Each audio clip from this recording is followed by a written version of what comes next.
Donc, pour commencer tout ça, nous allons commencer tout simplement par les bases de la nutrition. Et pourquoi manger? Pourquoi en fait qu'on doit manger? C'est vrai ça? Eh bien, manger, se nourrir, c'est l'action quotidienne et vitale d'absorber différents nutriments afin de pouvoir aux besoins vitaux de l'organisme. En fait, c'est une nécessité. Si on ne mange pas, au bout d'un moment, tout simplement, on meurt. Voilà. On va parler de poids et IMC parce que je pense que c'est quelque chose qui est assez important et qui revient souvent dans le discours des différentes personnes. On va commencer par l'IMC. Du coup, l'IMC, c'est l'indice de masse corporelle et il se calcule avec le poids en kilos sur la taille en mètres au carré. En fonction du résultat qu'on obtient, on peut voir qu'on peut être soit en maigreur, en corpulence normale. J'ai bien mis normale entre guillemets parce que voilà, il n'y a pas de corpulence réellement normale, hein, mais bon, on va dire dans les normes. Et encore une fois, j'aime pas trop ce terme. Le surpoids, l'obésité modérée, obésité sévère, obésité morbide. Attention tout de même, l'IMC ne prend pas en compte le sexe et l'âge de la personne. Et encore moins d'autres facteurs génétiques qui pourraient influencer le poids. D'autres facteurs, que ce soit génétiques ou non génétiques, qui pourraient influencer le poids. Il faut faire attention à l'IMC parce que, par exemple, un bodybuilder ou un sportif de haut niveau qui a très peu de masse grasse et beaucoup de masse musculaire, je pourrais citer Teddy Riner par exemple, forcément son IMC va être en obésité, alors laquelle je ne sais pas parce que je ne connais pas son poids et sa taille, mais il ne sera pas considéré comme corpulence normale. Pourtant, il est musclé, c'est pas du gras, donc il faut faire attention à ça. Ça c'est important, c'est vraiment juste un ratio poids-taille. Il n'y a pas de poids parfait par rapport à une taille. On entend souvent, si je fais 1m60, il faut que je pèse 50 kg, si je fais 1m70, il faut que je pèse 60 kg. Non, on est tous différents. Il y a des personnes, naturellement, elles n'auront jamais un poids en corpulence normale et elles auront toujours un poids qui définira un IMC par exemple en surpoids parce que on ne choisit pas son poids d'équilibre. Le poids d'équilibre, on va y revenir juste après. Et donc voilà, on ne peut pas tous être dans la norme de l'IMC. Après, il faut aussi savoir qu'on peut avoir deux personnes qui ont le même IMC avec le même poids, la même taille et qui n'ont pas la même corpulence. Il y a quelqu'un qui peut avoir plus de graisse, l'autre plus de muscles. Et voilà, ils n'auront pas la même forme de corps et ça n'empêche pas qu'ils auront le même IMC. Donc ça, c'est important de le retenir. L'IMC, c'est bien, mais voilà, sincèrement, c'est pas à ça qu'il faut se référer. Le poids maintenant. Le poids, c'est quelque chose qui est assez tabou. On veut tous perdre du poids, prendre du poids, garder son poids. C'est quelque chose qui, dans notre société, revient beaucoup. Je veux perdre du poids. Je peux comprendre qu'on a envie de voir le chiffre sur la balance baisser. Maintenant, est-ce que c'est pas plus intéressant de perdre, on va dire, physiquement, de voir sa silhouette plutôt s'affiner, si c'est quelque chose qu'on a envie, bien sûr, il n'y a rien qui est obligatoire. Maintenant, voilà, le poids, ça reste un chiffre, encore une fois. Deux personnes peuvent avoir le même poids et pas du tout la même répartition de ce poids. Parce que le poids, il va se composer de la masse osseuse, qui normalement ne bouge pas et qui est à peu près la même pour tout le monde, entre 2 et 3 kilos, de la masse musculaire, de la masse viscérale, donc les organes. Il ne faut pas oublier que ces organes ont un poids. On va avoir la masse sanguine, la peau, les liquides, les sécrétions et la masse grasse. Donc on a vraiment la masse maigre d'un côté et la masse grasse de l'autre. Ça, c'est aussi important de le retenir. Donc les deux masses sur lesquelles on peut jouer, c'est forcément la masse musculaire et la masse grasse. Attention, par rapport au poids, il faut faire la différence entre prise de poids et variation de poids. La variation de poids, c'est des quelques grammes ou des fois kilos qui vont et viennent en fonction du contexte. C'est-à-dire que par exemple, une femme, quand elle a ses règles, elle va avoir tendance à prendre un peu de poids et un peu de masse grasse. Parce qu'on fait de la rétention d'eau, la digestion est des fois un peu plus difficile. Voilà, c'est tout, c'est l'organisme qui est comme ça, c'est le métabolisme à ce moment-là, on n'y peut rien, c'est hormonal. Par exemple, on peut avoir une alimentation qui, des fois, la veille était un peu plus salée. Donc, si on se pèse la veille et qu'on pèse le lendemain, on peut peser plus le lendemain sans avoir pris de poids à proprement parler, sans avoir pris de masse grasse.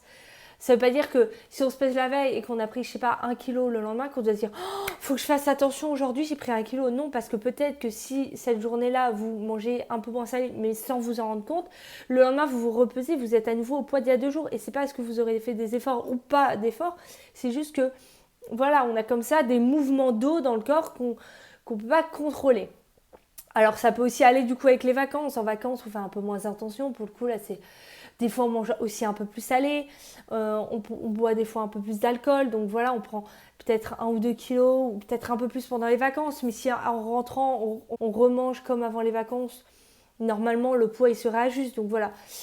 Une prise de poids, c'est vraiment, ça s'inscrit dans le temps. C'est-à-dire c'est des kilos qu'on prend puisqu'on les prend des fois sans rendre compte, ils s'inscrivent dans le temps et voilà, c'est pas des kilos qui vont et viennent comme ça. Alors, si c'est 10 kilos qui vont et qui viennent entre plusieurs mois, là c'est juste du yo-yo, hein. Attention, c'est vraiment quelques grammes, entre 1 et 3 kilos qui vont et viennent, la variation de poids. Voilà, ça peut être dû à plein de choses, la digestion, etc. Il ne faut pas s'inquiéter de ça. C'est pour ça qu'il ne faut pas se peser tous les jours, n'a aucun sens, ne sert à rien à part des fois se frustrer. Toutes les semaines c'est pareil. Si vraiment vous voulez vous peser, moi je vous conseille 1 fois par mois, on a déjà un laps de temps plus long. Il faut savoir qu'on peut prendre ou perdre entre 1 et 3 kilos par jour. La variation de poids, elle peut se faire vraiment entre 1, 2 à 3 kilos par jour sans que ce soit encore une fois dû à l'alimentation ou à une baisse de l'activité physique, etc. Parlons maintenant de poids d'équilibre. Le poids d'équilibre, c'est le poids que l'on viendrait à atteindre, ou peut-être que certains ont, et voilà, que l'on viendra à atteindre et à maintenir en respectant et en écoutant les sensations alimentaires, donc les sensations de faim et de satiété. C'est-à-dire que c'est un poids qu'on ne choisit pas.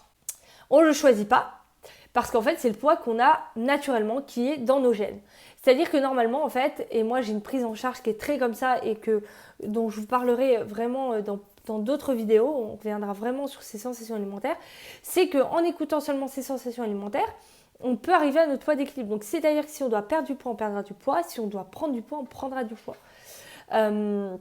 Donc ce poids d'équilibre, malheureusement, encore une fois, on ne le choisit pas. Donc c'est pour ça qu'il y a des personnes qui ont un objectif des fois de perte de poids qui est assez grand, ou des fois même quelques kilos, mais elles n'arriveront jamais à ce poids-là, du moins sans restriction. Et du coup, la restriction, on le sait que ça ne fonctionne pas à long terme. Sans restriction, elles n'arriveront pas à ce poids-là parce que c'est pas un poids qui est naturel pour elles et elles ne peuvent pas y arriver de manière naturelle et de manière, sans se priver en fait. De manière pathologique, on pourrait dire ça aussi. Donc voilà, attention, ce poids augmente quand même, il peut augmenter, donc même s'il est inscrit dans les gènes, il peut augmenter déjà avec les régimes yo-yo ou ce qu'on appelle aussi restrictif à répétition, et l'âge aussi. Malheureusement, ou heureusement, je ne sais pas, on prend du poids avec l'âge. Les hommes, les femmes, on prend du poids au cours de notre vie, donc on n'aura jamais le même poids à 20, à 40, à 60, etc. Et l'organisme revient toujours au poids d'équilibre. C'est pour ça que les régimes restrictifs ne fonctionnent pas, parce que l'organisme fera toujours en sorte que vous repreniez votre poids ou que vous le perdiez. Donc ça, c'est important de le retenir et c'est pour ça que j'ai décidé de faire ce petit programme, si on peut appeler ça comme ça, pour apprendre à manger équilibré, à écouter ses sensations alimentaires, ses envies, pas de restrictions pour atteindre son poids d'équilibre en fait. Parlons de calories, parce que les calories, c'est quand même quelque chose qui intéresse beaucoup de monde. Alors, on va commencer par qu'est-ce qu'une calorie ? Alors, une calorie, c'est la quantité d'énergie approximative nécessaire pour augmenter d'1 degré la température d'1 gramme d'eau. Et là, on se dit, ah ok, c'est ça. Bon, savoir ça, c'est pas trop non plus de... C'est pas ça qui va changer la donne dans la prise ou le maintien du poids, hein, ou dans la perte de poids. Hein. De savoir que c'est la quantité d'énergie, blablabla. Mais voilà, il faut quand même savoir de quoi on parle. Donc, chaque nutriment va apporter des calories. D'ailleurs, l'énergie du corps est apportée sous forme d'aliments qui sont riches donc en nutriments et donc en calories. Donc, 1 g de protéines, c'est égal à 4 kcal. 1 g de lipides à 9 kcal. 1 g de glucides à 4 kcal. Et 1 g d'alcool à 7 kcal. Voilà, ça c'est juste à retenir. Maintenant, on va parler de métabolisme et dépenses énergétiques. On doit avoir normalement une balance énergétique entre les apports, donc les aliments qu'on mange, les calories qu'on apporte, et les dépenses, donc ce qu'on dépense en calories. Si les apports sont en dessous des dépenses, forcément, on va avoir une perte de poids. Si les apports sont supérieurs aux dépenses, on va avoir une prise de poids.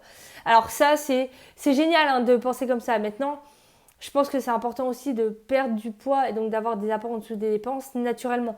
Encore une fois, en jouant sur les sensations alimentaires plutôt qu'en comptage de calories. Mais on y reviendra. Le métabolisme de base.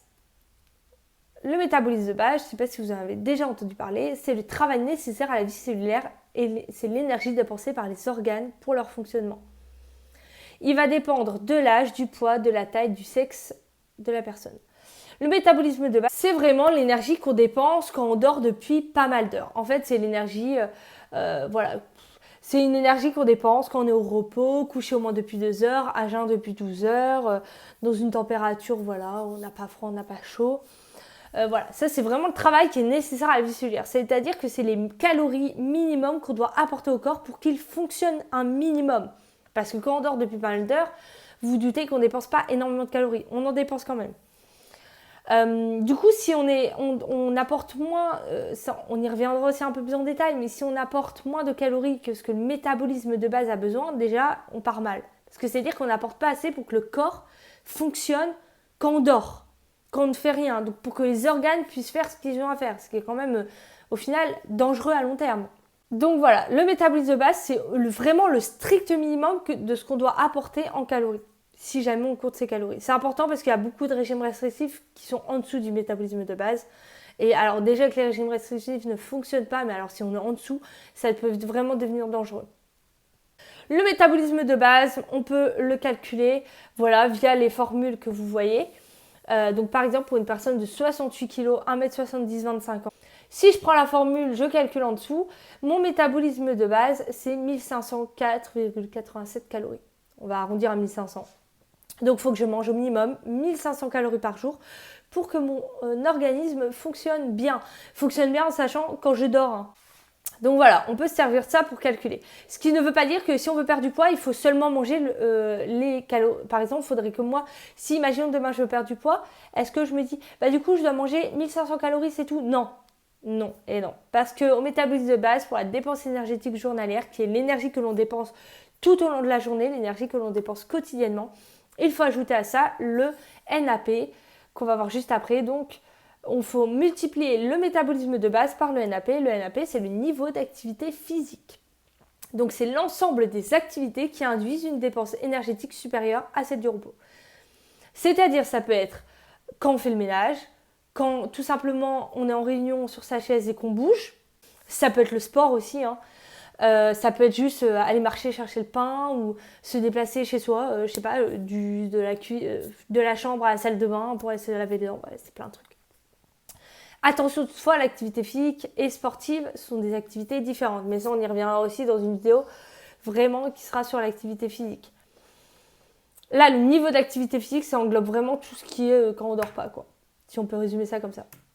Donc on va avoir des NAP, donc c'est pour un niveau d'activité physique moyen, en fonction de si on bouge plus ou moins. Donc ça va être en fonction pas seulement du sport qu'on fait, en fonction de si on a un travail qui est sédentaire ou non. Par exemple, tous les maçons, etc., le travail dans le bâtiment, ils bougent énormément. Donc déjà, ils ont déjà un NAP assez élevé.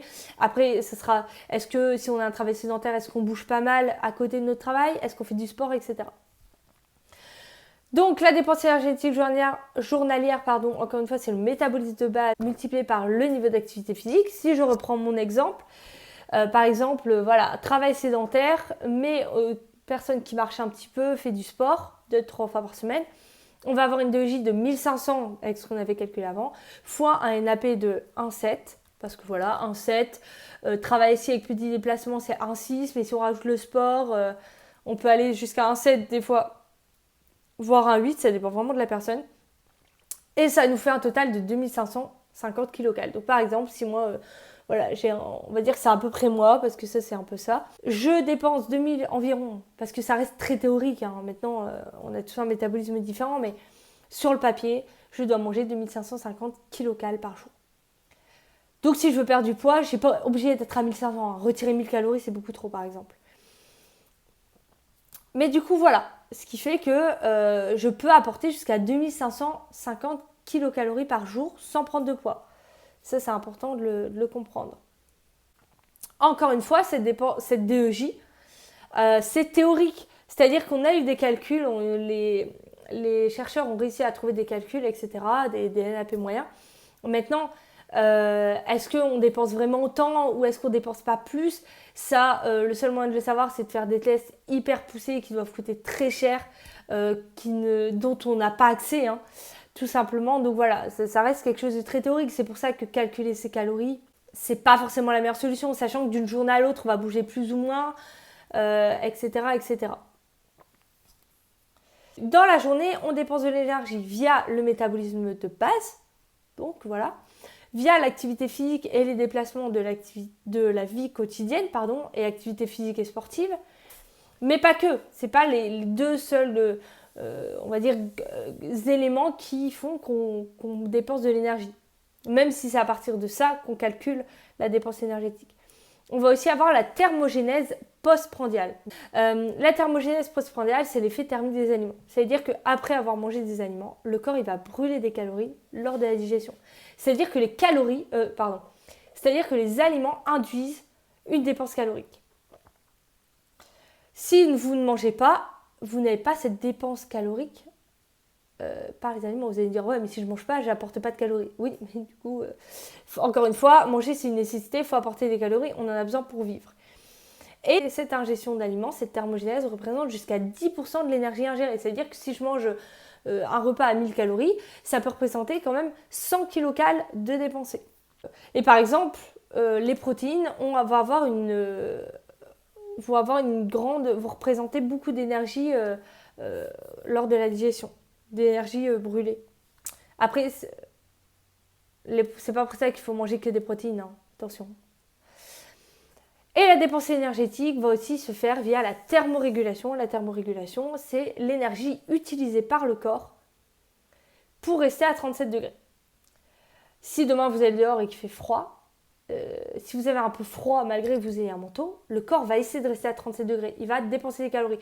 Encore une fois, ça ne veut pas dire qu'il faut aller se prendre des douches glacées, aller dehors sans manteau, juste pour dépenser des calories. C'est pas le but, hein. En plus, ça ne fait pas dépenser énormément de calories non plus. Ça joue quand même, mais pas énormément. Par exemple, si on prend l'exemple de la piscine, rien que l'été, les piscines ne sont jamais chauffées à 37 degrés. Déjà, dans la piscine, si on joue ou qu'on nage, on dépense de l'énergie parce qu'on fait du sport. Ou de l'activité physique si on joue, mais qu'on bouge dans la piscine. Et l'eau est à, je sais pas, allez, on va dire 25-30 degrés, ça dépend des piscines. Du coup, en plus de dépenser de l'énergie par l'activité, on dépense de l'énergie parce que l'organisme doit garder le corps à 37 degrés. Donc c'est pour ça que la piscine, c'est aussi sympa comme activité physique. Après, voilà, c'est pas pour ça qu'il faut aller à la piscine. Voilà. Mais c'est un exemple pour que vous compreniez. Donc, on dépense de l'énergie via tout ça. Maintenant, l'incidence des régimes sur la dépense énergétique. Ouais, parce que les régimes, ils vont avoir une incidence sur cette dépense énergétique. Déjà, la baisse du métabolisme. Si on perd du poids, on va perdre du gras, mais aussi de la masse du muscle. Quand on prend du poids, on prend du gras et du muscle. Après, le but, c'est de perdre un peu plus de gras que de muscle. Mais voilà. Il faut savoir, si on se rappelle bien, le métabolisme de base, il était calculé avec le poids aussi. Donc, si on perd du poids, forcément, le poids diminue. Donc, les calories que l'on dépense au repos aussi. Donc voilà, on va avoir forcément un métabolisme de base qui diminue et donc la dépense au repos aussi, sachant qu'en plus, après si on perd plus de gras que de muscle, le muscle au repos dépense plus de calories. Donc c'est aussi intéressant d'avoir ça pour éviter d'avoir un métabolisme de base qui baisse trop. Donc on va apporter moins de calories. Qui dit qu'on apporte moins de calories dit qu'on a moins d'énergie, puisque les calories c'est l'énergie du corps et donc on peut être fatigué plus vite. D'où faire attention à la qualité des aliments qu'on apporte. C'est pour ça qu'en fait, oui, des apports inférieurs aux dépenses, oui, on peut perdre du poids, mais si on a des apports inférieurs aux dépenses et des apports qui ne sont pas du tout qualitatifs, bah on va avoir faim, on va être fatigué et tout, et du coup, on ne va pas tenir, entre guillemets, et on va grignoter derrière. Donc ça, c'est important, la qualité des aliments, et ça, on va la voir vraiment au détail plus loin. Donc moins d'énergie et plus de fatigue. Et qui dit aussi plus de fatigue dit on fait moins de sport, on bouge moins et donc on dépense aussi moins d'énergie là-dessus. Hein. Si l'on mange beaucoup moins, du coup on va aussi avoir encore une fois une diminution de la thermogénèse postprandiale, donc l'effet thermique des aliments, et donc on va avoir moins de calories brûlées. C'est pour ça qu'en fait, quand on dit non, le goûter c'est pour les enfants, non, déjà si on a faim, on peut prendre un goûter. Et en plus, le fait de prendre un goûter, on va quand même dépenser des calories. Et peut-être que c'est des calories qu'en plus on a besoin d'apporter. Parce qu'encore une fois, si on est en dessous du métabolisme de base, attention, c'est dangereux. Et en plus, le corps va se mettre en stop et il y aura plus de perte de poids. Donc voilà pour cette vidéo sur les bases vraiment de la nutrition, comment fonctionne le corps. Et j'espère que ça vous aidera à comprendre après les vidéos qu'on va voir un peu plus en détail du coup sur les protéines, les lipides, les glucides et d'autres choses.